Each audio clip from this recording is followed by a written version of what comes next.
क्या चक्रव्यूह में फंसी औरंगाबाद, बीजेपी या आरजेडी, किसके लिए खतरे की घंटी?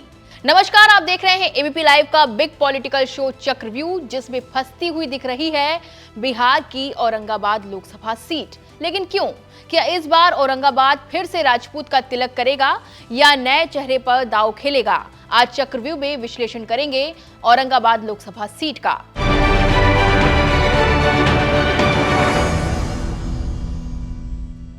बिहार की औरंगाबाद लोकसभा सीट का इतिहास बेहद दिलचस्प रहा है। औरंगाबाद ने ज्यादातर राजपूतों का राज तिलक किया है, यानी कि 1952 से लेकर अब तक केवल राजपूत जाति के नेता ही यहां से संसद पहुंचे हैं।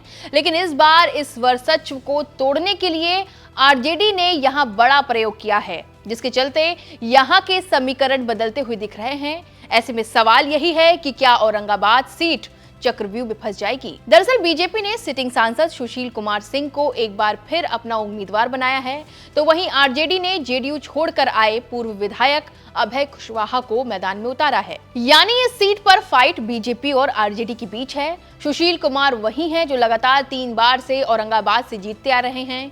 सुशील कुमार 2009, 2014 और 2019 में लगातार 3 बार सांसद चुने गए हैं और इस बार जीत का चौका लगाने की तैयारी में हैं। लेकिन उनके सामने आरजेडी ने नए उम्मीदवार को मौका दिया है। आरजेडी की तरफ से चुनाव लड़ने वाले अभय कुशवाहा कुछ दिन पहले ही जेडीयू के सभी पदों से इस्तीफा देकर आरजेडी आए हैं। अभय कुशवाहा टिकारी विधानसभा क्षेत्र से विधायक रह चुके हैं। उन्होंने 2015 के विधानसभा चुनाव में जेडीयू की टिकट पर टिकारी विधानसभा से हिंदुस्तानी आवाम मोर्चा के अनिल कुमार को हराया था। यहाँ एक और बात आपको बताना चाहूंगी कि इंडिया गठबंधन प्रत्याशी के लिए एक बात की खूब चर्चा हो रही है, वो ये कि अभय कुशवाहा पहली बार जो चुनाव लड़ते हैं वो जरूर जीतते हैं।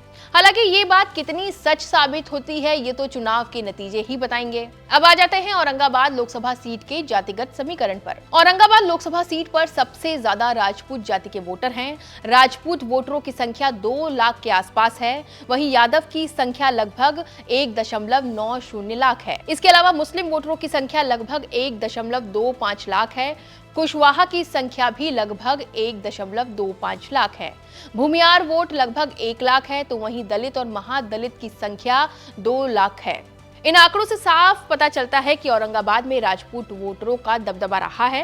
लेकिन आरजेडी सुप्रीमो लालू प्रसाद यादव ने औरंगाबाद से अभय कुशवाहा को उतारकर केएमवाई समीकरण की नींव रख दी है। आरजेडी सुप्रीमो लालू यादव ने केएमवाई के लगभग 4 लाख के आधार मत के साथ अन्य मत को सामने रख बीजेपी के उम्मीदवार सुशील सिंह को चुनौती देने की प्लानिंग बनाई है। कहा जा रहा है कि भाजपाई राजपूत प्रत्याशी सुशील सिंह अपनी जाति को लेकर पक्के हैं, तो अभय कुशवाहा आरजेडी के परंपरागत वोटरों के साथ केएमवाई समीकरण को साधने की कोशिश में हैं। कहा यह भी जा रहा है कि भूमिहार वोटरों में कुछ बीजेपी का साथ छोड़ेगा। वहीं आरजेडी मुस्लिम वोटरों पर भी दांव खेल रही है। यहां मामला कांग्रेस के कारण भी चक्रव्यूह में फंसता हुआ दिख रहा है। दरअसल आप समेत इंडिया अलायंस के अधिकतर दलों को बिहार में किसी ने नहीं पूछा। थोड़ा बहुत अगर बिहार में अलायंस की किसी पार्टी को पूछा गया है तो वो है कांग्रेस। लेकिन औरंगाबाद के मामले में कांग्रेस ने भी चुप्पी साधी हुई है, क्योंकि कांग्रेस ये सीट निखिल कुमार के लिए चाह रही थी। लेकिन बगैर बात किए आरजेडी ने ये सीट अपने पास रख ली और निखिल कुमार खामोशी के साथ चुपचाप साइड हो गए, जिसके चलते कांग्रेस यहां बुझी बुझी दिख रही है। और अगर कांग्रेस बुझी बुझी ना होती तो आरजेडी के अभय कुशवाहा को फायदा मिलता, लेकिन अब तक तो ये होता नहीं दिख रहा। कांग्रेस की चुप्पी का मतलब इससे भी समझा जा सकता है कि औरंगाबाद लोकसभा क्षेत्र की 6 विधानसभा सीटों पर महागठबंधन के 4 विधायक हैं, 2 आरजेडी से और 2 कांग्रेस से। लेकिन भीतर खाने यही कहा जा रहा है कि इस क्षेत्र में आरजेडी के रवैये से कांग्रेस खार खाए हुए बैठी है। आरजेडी के समर्थकों का कहना है कि लगातार 3 बार सांसद रह चुके सुशील सिंह के खिलाफ लोगों में जो नाराजगी है उसका फायदा उसे मिलेगा।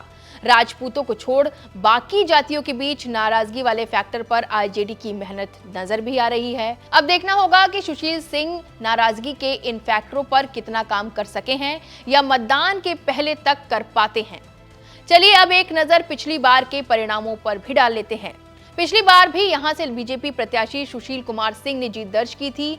ये तीसरी बार लगातार उनकी जीत थी। 2019 के लोकसभा चुनाव में उन्हें 4.27 लाख वोट मिले थे, जबकि तत्कालीन महागठबंधन खेमे के हिंदुस्तानी आवाम मोर्चा के उपेंद्र प्रसाद को 3.57 लाख मत प्राप्त हुए थे। इस बार हम एनडीए के साथ हैं। इस सीट पर बहुजन समाज पार्टी के प्रत्याशी नरेश यादव ने पिछली बार 33,000 वोट काटे थे, जबकि 22,000 से ज्यादा वोटरों ने नोटा का बटन दबाया था। हालांकि अब देखना होगा कि क्या बिहार में राजनीतिक अस्तित्व की लड़ाई लड़ रहे राजपूत अपने वर्चस्व की इस सीट को हाथ से निकलने देंगे या नहीं। क्या लालू का प्रयोग काम कर जाएगा?